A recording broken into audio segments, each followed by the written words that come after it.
毎時聞こえません。2歳の時に補聴器を初めて使いました。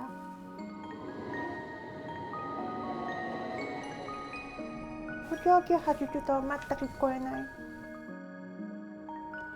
I was born deaf. My parents found out when I was 5. I did go through speech therapy. I can speak some. Hi. Like that as an example. Around 5% of the world's population is affected by some form of hearing loss. While hearing aids are helpful for some, they're ineffective or only partially effective for many deaf people.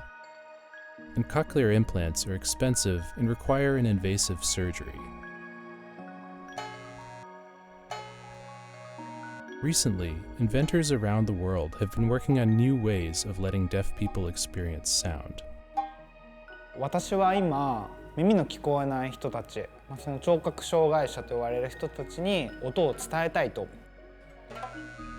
思ったよりも強くて驚いたけど分かりやすいかなって思いました。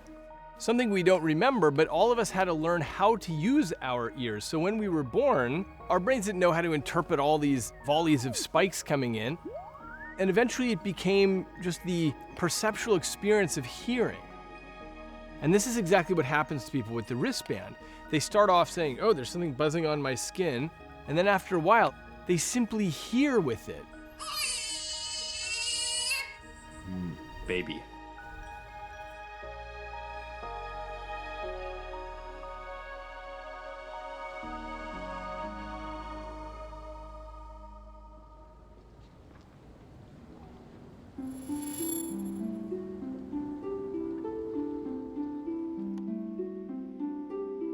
こちらがオンテナです。あっていうように音の大きさをここのマイクが取得して、で振動と光に変えるというものです。音の大きさを256段階の光と振動の強さに。オンテナはその補聴器とか人工内耳みたいにその何を喋ってるかの言葉まではわからないんですよね。でもオンテナを使うことでリズムとかパターンとか音の強弱っていった音の特徴っていうのを感じることができます。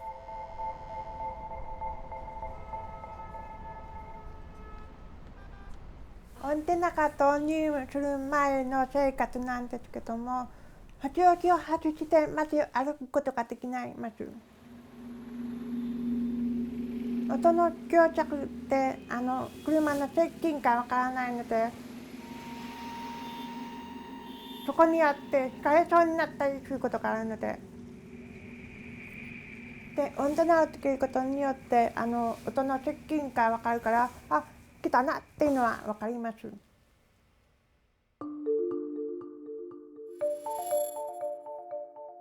What the brain is really good at doing is taking in information and putting together a story of what's going on out there. But the surprising part is it doesn't care how it gets that information. So we're used to eyes and ears and nose and mouth and fingertips and so on, but it turns out that you can get the information in there a different way and the brain will figure it out. This is what's known as sensory substitution. So in my neuroscience lab, we got interested in this topic of sensory substitution and whether we could do that for people who are deaf. So we built a vest that has vibratory motors on it. So this is the vest that we built. And the vest captures sound and turns that into patterns of vibration on the skin of the torso. Sleep. Work. And deaf people could get so good at this that they were able to understand spoken words. Where? So we ended up shrinking that down over time to a wristband, and it's listening to the world, and then it has vibratory motors all down here. And this is spread in a spectrum so that you're actually feeling the sounds from low to high, which is exactly what your inner ear does. Your inner ear picks up on sounds of the world, breaks it into low to high frequencies, and ships that off to the brain. We're doing the same thing, but we've transferred the inner ear to the skin.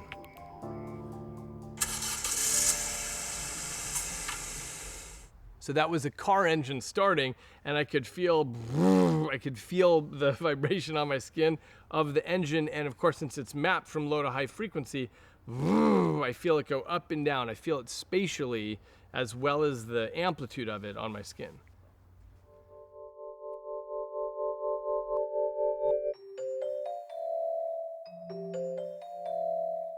Philip was one of our first participants when we were testing this out some years ago. And so Philip actually wore a very early prototype of this, and it was very life-changing to him. They gave me an example of the first product they had, and I started crying when I first used it. It was great. I was able to feel and understand so much stuff that was happening around me. I know when I have it on, I do have this connection. I feel more connected with my family. I'm able to recognize words like when they say, "I love you," and things like that. I'm also able to feel emotion in people's voices, and I think we should all have that. Okay, so Philip, you ready? I'm gonna play some sounds and then you see if you can identify them. I like to. Knocking on the door. Very good, here we go. Oh, dog barking. Yeah. Oh, that's the car horn. Ho ho. Yeah, very good, very good.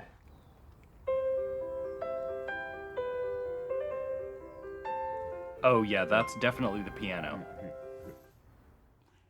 I love music. Without this, I'd have to, turn up music really loud and put my hands on everything to feel the vibrations. I don't want to have to touch everything, especially with COVID. But with the wristband, I can feel everything.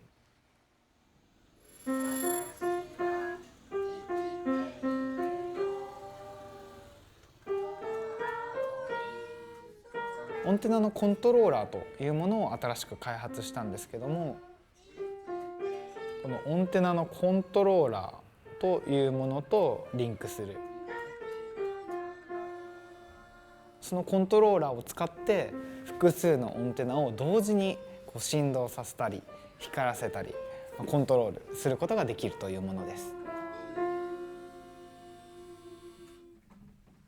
諏訪美希子です。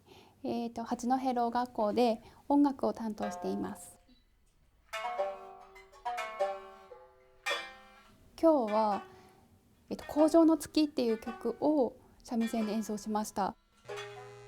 メロディーの部分を演奏するときにこれに合わせてコントローラーに合わせて演奏するように。オンテナを初めて見たときは本当にちっちゃいので本当に歌が分かるのかなって思ったんですね。使ってみるとやっぱりしっかりとリズムも分かるし。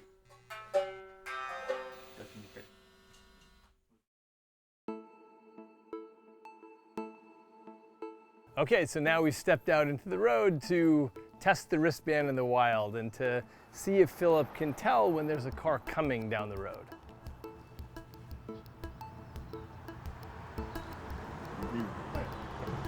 Yeah. Okay, let's see if we can hear another one.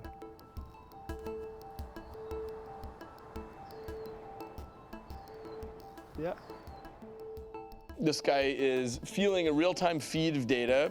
The question that I've been asking as a neuroscientist is, can we actually make it so that we're picking up on different kinds of signals and experiencing a new kind of reality? We brought in a blind participant and put the vest on him, and he could tell where everybody was by feeling where people are around him. We have 70 other projects in development right now for feeding in new kinds of senses to people. So not merely substitution, but addition of senses. So for example, being able to detect infrared light or electrical fields or the movement of the stock market or Twitter sentiment or what's going on with your drone as you're flying it around. We're actually feeling the pitch, yaw, roll, orientation, and heading of your drone on your skin. Whatever you plug in, the brain will figure it out. And it turns out if you plug in new senses, as long as it's relevant, the brain will figure out what to do with those senses. All the information is sitting there, but normally we're blind to it. And it is possible to take in this kind of information and add it to our repertoire of what we consider reality.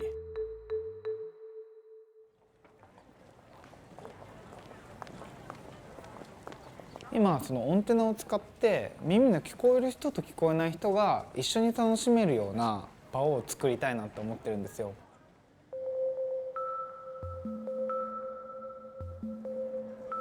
で例えば、この前は映画館とコラボレーションしてその映画の音、例えばBGM に合わせてオンテナがブッブッブッって振動したりとか、なんかこのより臨場感が増すような映画体験ができたりとか、あとはタップダンスのイベントとかもやったんだけど、タップの音とオンテナをリンクさせることでよりこう楽しめたりとか、